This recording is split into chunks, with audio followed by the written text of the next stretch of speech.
Now that was an unexpected incident that was reported from Noor earlier today. Well, that's right. It was in fact a helicopter carrying Minister Sajid Premadas and Navin Dissanayake that had to make an emergency landing onto a farmland. More on this story will come your way during the course of the bulletin. Well, hello there and a very good evening. You're with Primetime News. I'm Dasini Atala. And I'm Joel Outscoon. Here's a look at your headlines for this evening. Blunt force trauma to the head and excessive blood loss identified as cause of death of abducted Bambalapitia businessman. Helicopter carrying Ministers Sajid Premadas and Navin Dissanayake makes emergency landing. Court orders the CSN outside broadcasting vehicle to be handed over to the SLRC. Army commander emphasizes that military installations will not be removed. TM Dilshan to retire from international cricket. On our top story this evening, President Maithripala Sirisena's attention has been focused on a news item that was published in Australia's Sydney Morning Herald website yesterday. The article details an alleged incident involving a staff member of President Maithripala Sirisena during his tenure as Minister of Agriculture and Agrarian Services in 2009. While noting that he had no involvement in the said incident, the President has advised the Attorney General to take the necessary steps with regard to the media report.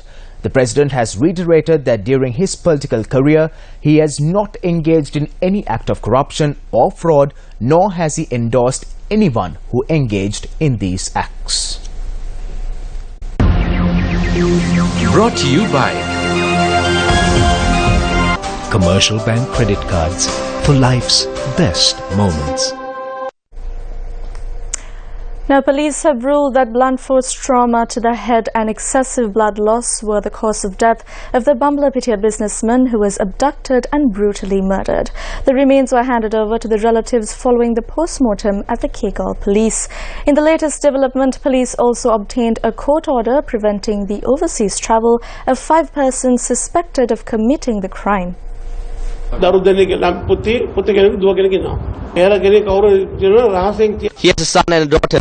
If someone took him, I asked them to call me. I will give them the money in secret. We will not seek the assistance of the law.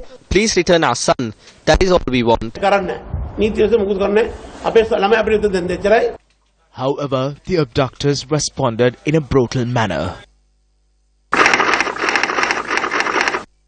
On the night of the 21st, millionaire businessman Mohammed Shakib Suleiman was abducted opposite his residence located down Kotalawala Avenue in Bambalapitia. The late Shakib was in the business of importing and distributing garments from Indonesia and China together with his father. Relatives said that the victim's wristwatch and blood splatter were seen at the site of the abduction. It is suspected that he was assaulted on site.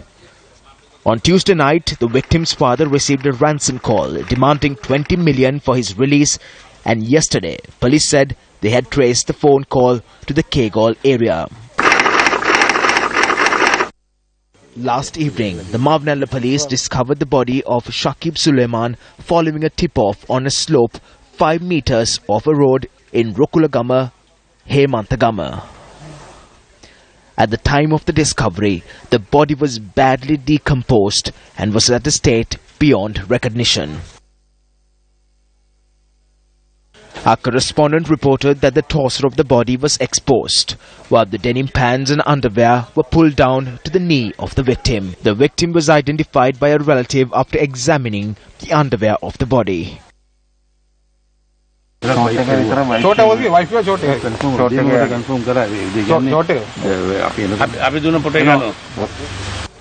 post-mortem and magisterial examination took place today.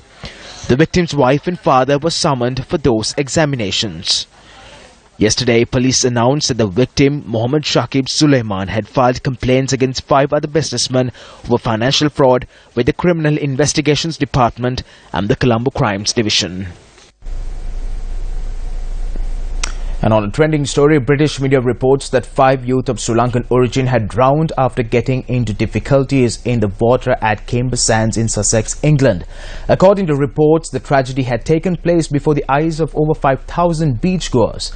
4 bodies had been brought to shore as of this evening, while the search continues to locate the other. British media reported that the victims had visited Camp Sands from London to enjoy the holidays.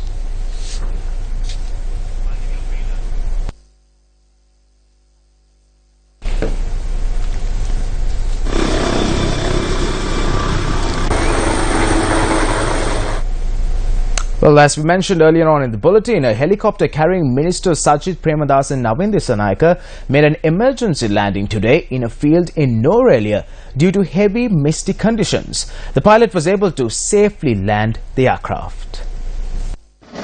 Minister of Housing and Construction Sajith Premadasa and Minister of Plantation Industries Navin Dissanayake had boarded a helicopter belonging to a private institution this morning to attend an event under the Bihari Hotel Housing Loans Program at the Norelia New Town Hall. Upon nearing Norelia, the helicopter had reduced speed due to the heavy mist in the area. This caused the pilot of the helicopter to make an emergency landing at this field in the Katumani area in Norelia.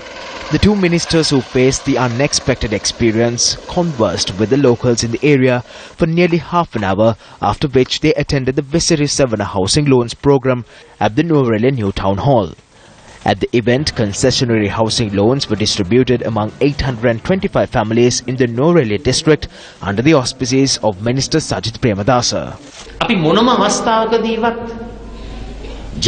We would never try to implement what we think is good for ourselves by disregarding and trampling the wishes of the people. There was a time like that, and during that time things happened according to the whims and fancies of a single person or a group who he was surrounded by under the banner of patriotism. Every person, team or state administrative mechanism which functioned against the public mandate and thought that whatever they did was right and the people were 100% wrong always ended up in the opposition.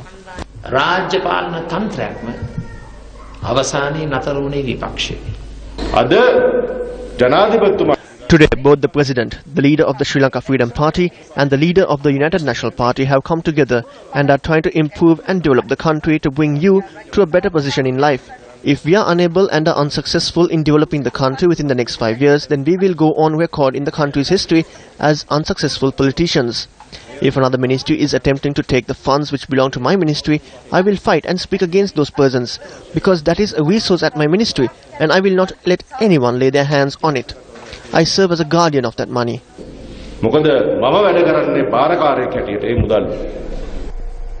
A delay in providing responses to questions raised in Parliament was observed today as well. You continue to request for time. I can see that the files are piling up on your desk. Are you going to use your attorney skills to escape this as well? That is up to me. Yes, that's true, but it is our right to request answers. We don't receive responses to a single query.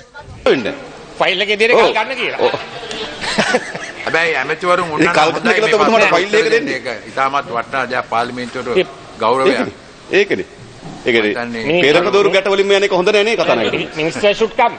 They don't come, it's not my fault.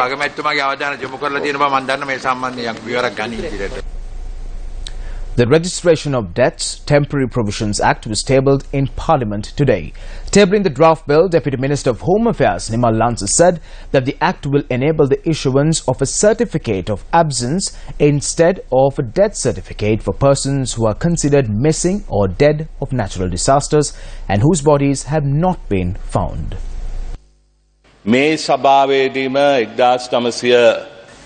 As far as I can remember, my friend Mahinda Rajapaksa made a speech in this very same chambers, I think in October 1990, as an opposition MP. In this speech, he said that for the sake of the tears of the mothers of this country, he is not only willing to go to Geneva or the United Nations, but he is even ready to go to hell.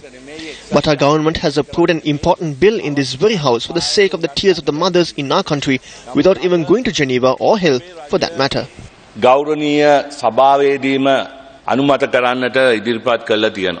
People were forced to accept death certificates. The information we have is that several people have taken those death certificates unwillingly on account of various coercion that was practiced on them. Now that there is a mechanism that is being put in place with respect to missing persons, Now that the new law has been enacted, now that through this amendment there is the option of accepting a certificate of absence instead of a certificate of death, even those persons who have already obtained death certificates must have the option to exchange it for a certificate of absence and have their cases also investigated. Certificate of absence ලබා දෙන්නේ වසර දෙකක් සඳහා. The certificate of absence will be issued for a period of 2 years. During that time frame, if certain body parts or limbs are found, then a separate death certificate can be obtained. And if a person who was missing is found, then it can be cancelled. Well, that is something that should happen.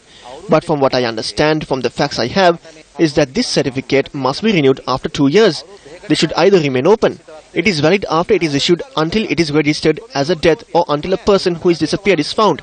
Otherwise, if you keep renewing every 2 years, the wounds would only infect further. නැතෝ මේක අවුරුදු දෙකෙන් දෙකට අලුත් කරනවා. කියන්නේ මේ තුවාලේ හැම වෙලාවෙම පෑරෙනවා. මේ මරණ සාධක වැඩියෙන්ම නිකුත් කරන්න වෙලා තියෙන්නේ එක්සත් ජාතික පක්ෂ. Most of these death certificates have to be issued for the war which began in the north and for the 60,000 Sri Lankan Sinhalese youth who were killed in 1978, 1988 and 1989, all which happened under the UNP government at that time. ඝාතනය කරපු නිසා මේ ලිච්ඡවි රජදරුව තප්පුලනවානේ. තප්පුලනවා. මේ මරණ සාධකයක් දීම පිළිබඳව We have no opposition to issuing these death certificates. Nobody should think that we are extremists. I am a person who has seen the tears of both Sinhala and Tamil mothers both. Sinhala අම්මගේ කඳුළුයි මං හොඳට දැකපු මිනිහෙක්. Prime Minister Ranil Wickremesinghe today declared open the new administration building of the Bihari Hotel, which is a property owned by the United National Party. A group including Minister of Education Akhil Viraj Karyavasam and Minister Kabir Hashim were present for the event. The new 3-storied administration building has been constructed in the premises of the UNP headquarters Sirikota. What we want to do is to strengthen the country's working community. Today, around 1.5 million Sri Lankans have gone to Saudi Arabia and other Middle Eastern countries to earn around $300. Well, you won't earn $300 in Sri Lanka, which is why I constantly say that a person should have a minimum wage of at least 40,000 rupees. Let's work towards this. The Bihari business has been established in an extremely important location. I believe that a much bigger building will come up in the future.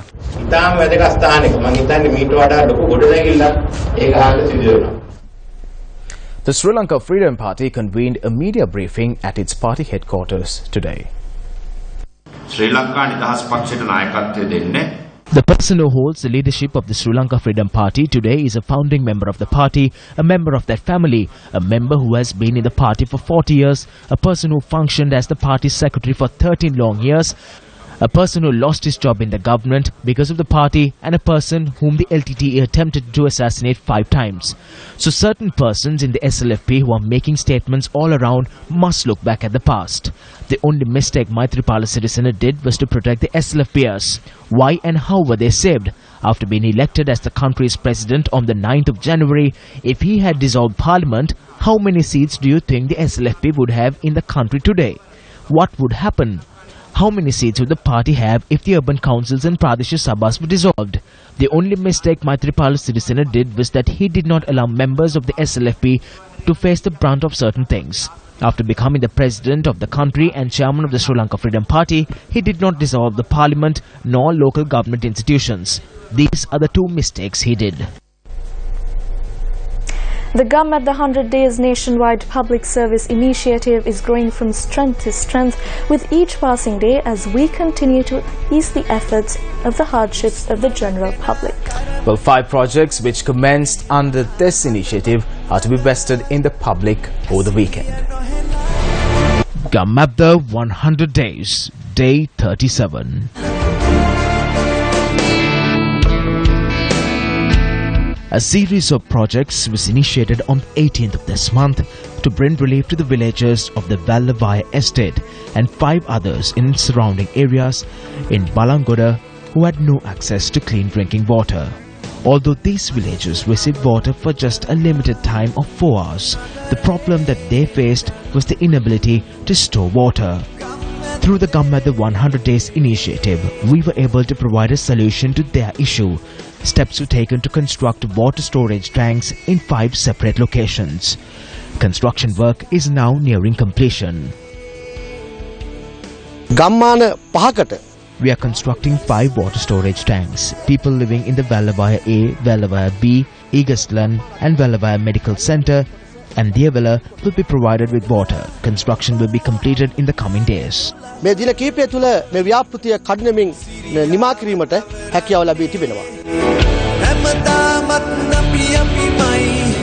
The tanks constructed in the Agustland, Diavella and Vallavaya health centers will be vested with the public on the 28th of this month.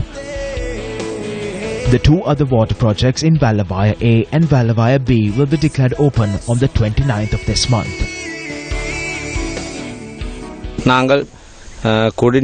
We faced an insurmountable number of issues due to not being able to store water. We are thankful to the Newsfirst Gammadda 100 Days initiative for constructing a place for us to store water. We are extremely happy that the Sirasa Media Institution has come forward in providing us with these water tanks to store water. Today marks day 37 of the Gammadda 100 Days initiative. 5 projects have already been vested in the public. Work is underway on a number of other projects which was launched under the Gammadda 100 Days initiative. Gammadda 100 Days, day 37. The renovation of the Anicut located on the road that leads to the Kinakatia village in Athkandaragol will commence tomorrow under the Newsfirst Gammadda 100 Days initiative. Welcome back to the news. A report by the Committee on Public Enterprises revealed that Sri Lanka suffered a loss of 10.2 billion due to the hedging deal. In 2008, the Ceylon Petroleum Corporation or the CPC entered into several agreements with banks in order to purchase crude oil at an agreed price due to the increase in global oil prices. Hedging is referred to as a risk management strategy used in limiting or offsetting probability of loss from fluctuations in the prices, and thereby if the price increases, the bank must pay the government the difference between the limitation and the market price. If the price drops beyond the agreed limit, the government must pay the bank the respective difference between the market price and the limitation price.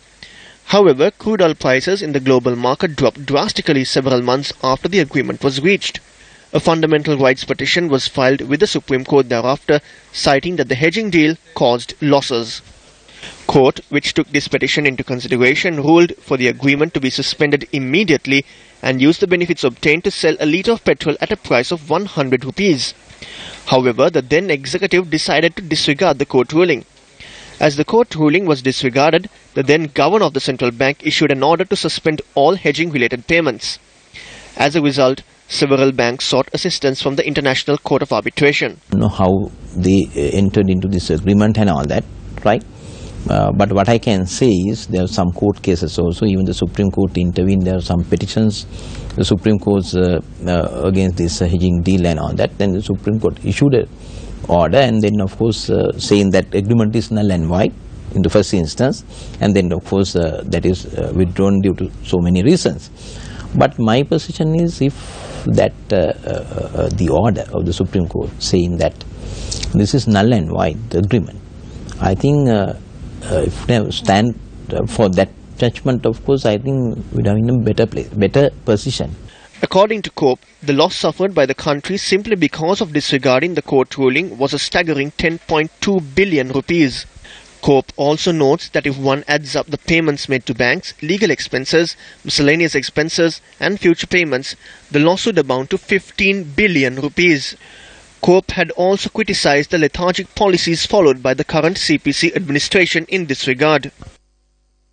The country is facing yet another situation of incurring massive losses simply because of disregarding a Supreme Court ruling. This time it's because of the attempts being made to go ahead with the highly controversial coal tender process at a time when the court had ruled to suspend the agreement if required. The Supreme Court in its ruling noted that the transaction shocked the conscience of the court and ruled that the controversial coal tender could be terminated after giving reasonable notice to Swiss Singapore Overseas Enterprises Private Limited, adding that Lanka Coal Company could terminate the agreement if required. In this backdrop, a cabinet paper has been produced to continue with this controversial tender process. This cabinet paper was presented at a time when the final decision on the purchasing of 330,000 metric tons of coal needs to be made. The cabinet paper warned that if the agreement is terminated, Swiss Singapore Overseas Enterprises Private Limited would seek assistance of the International Court of Arbitration, resulting in massive losses. The cabinet paper also notes that if coal is purchased from Swiss Singapore Overseas Enterprises Private Limited, the country would save $7 per metric ton of coal. Secretary to the Ministry of Power and Energy, Dr. Suren Batagoda, in an interview to a newspaper, had said that purchasing of coal from this particular company would be more profitable than spot purchases. He adds that the price of a metric ton of coal, which was imported through spot purchasers, was $64.77, while the price of Swiss Singapore Overseas Enterprises Private Limited was only $58. However, according to the documents produced by Dr. Suren Batagoda himself, and according to the price formula for long-term coal purchasers, a metric ton cannot be purchased at $58. According to the price formula on the agreement reached with Swiss Singapore Overseas Enterprises Private Limited, a metric ton of coal would cost $73.94. Thereby, wouldn't continuing with this tender with Swiss Singapore Overseas Enterprises Private Limited cause more losses? Why are they uninterested in seeking an interpretation on the court ruling? Who has the need of further burdening the people by making profits through coal deals as it was done through the hedging deals?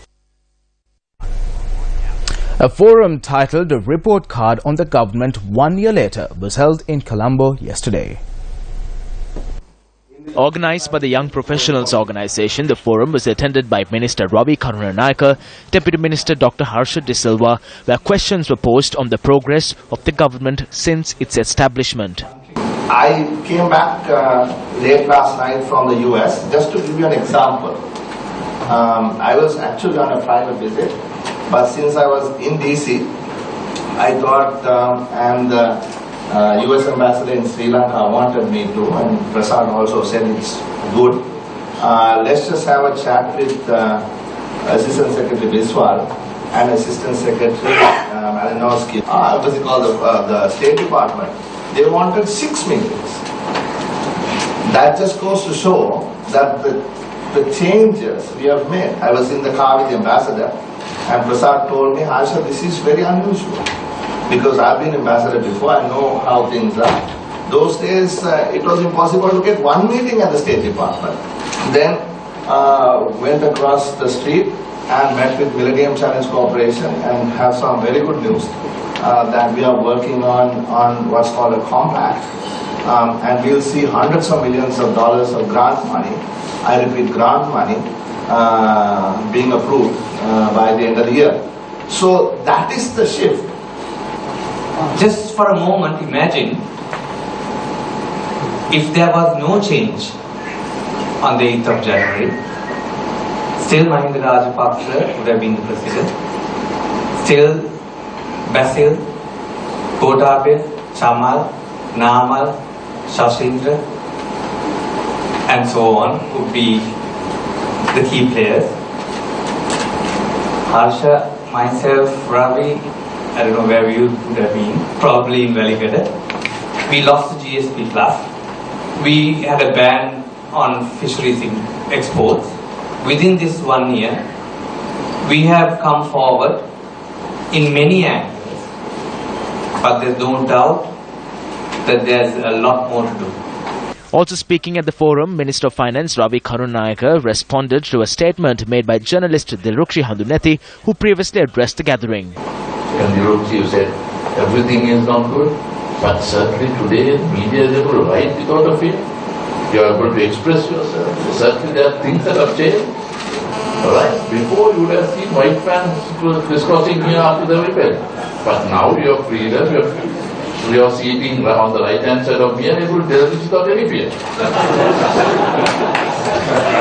So, isn't that a change by itself? But certainly the year that went by has certainly got a lot of things that have been put to place. Preparations are underway by the Sri Lanka Army to host the Colombo Defence Seminar 2016 on the 1st and 2nd of September.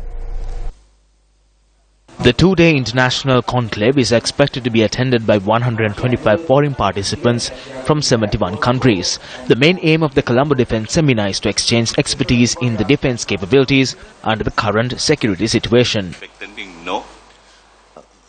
Through the Colombo Defence Seminar, which is organised by the Sri Lanka Army, we hope to discuss the current topics of security. Experts will be attending to speak on these topics. The main aim of this seminar is to prove to the international arena that Sri Lanka is a peaceful country and to boost our image internationally. We also hope to show that in order to achieve peace, we need the dedication of everyone.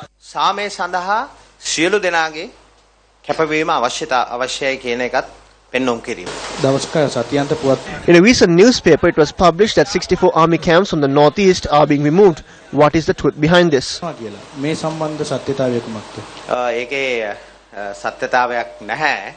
This is not true. We will not remove any army camp. I am not certain on what basis these claims were made, but we have no intention of removing camps. The Sri Lanka Army is committed towards safeguarding the security of the country. We will continue to place the army camps in necessary locations and carry out our duties.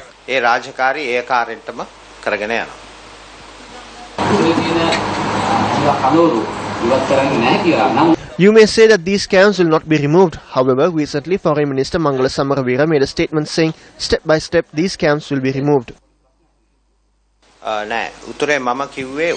No, when I say camp, you need to know what a camp is. The location of the camps will not change. However, we can retain the lands necessary to carry out the activities of the camp and release the lands which we can.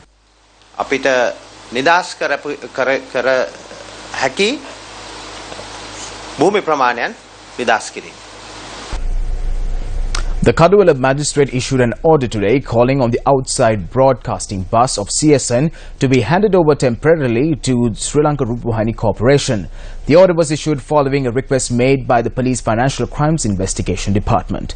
The magistrate ordered that until further notice is given, the bus should be used and maintained by the Sri Lanka Rupavahini Corporation.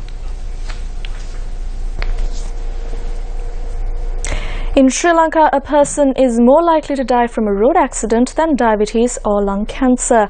While countless awareness campaigns and measures have taken place, very little progress when it comes to reducing the number of deaths every year. Newsfirst Zulfikar reports. In the recent days, Newsfirst set up its cameras on several main roads in Colombo during the evening rush hour to capture footage of the congestion in the city. The actions of some motorists were beyond astounding. A sidewalk or pavement's function is to help people move efficiently. However, actions such as this prove it difficult for people who are walking on the pavement.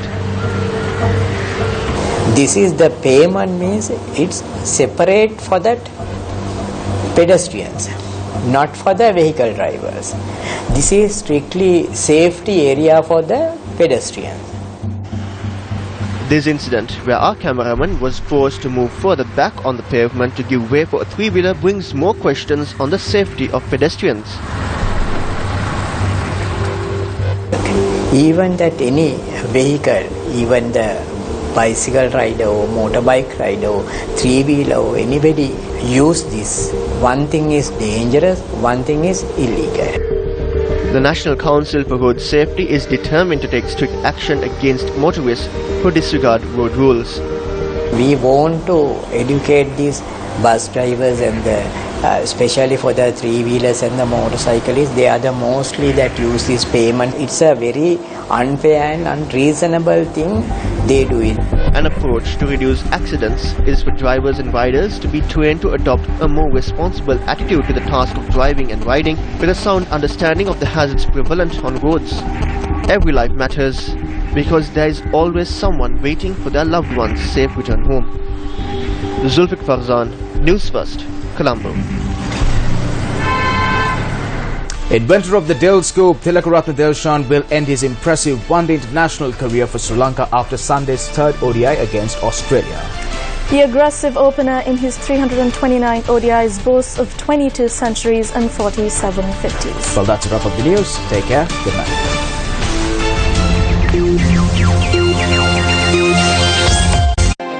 TV1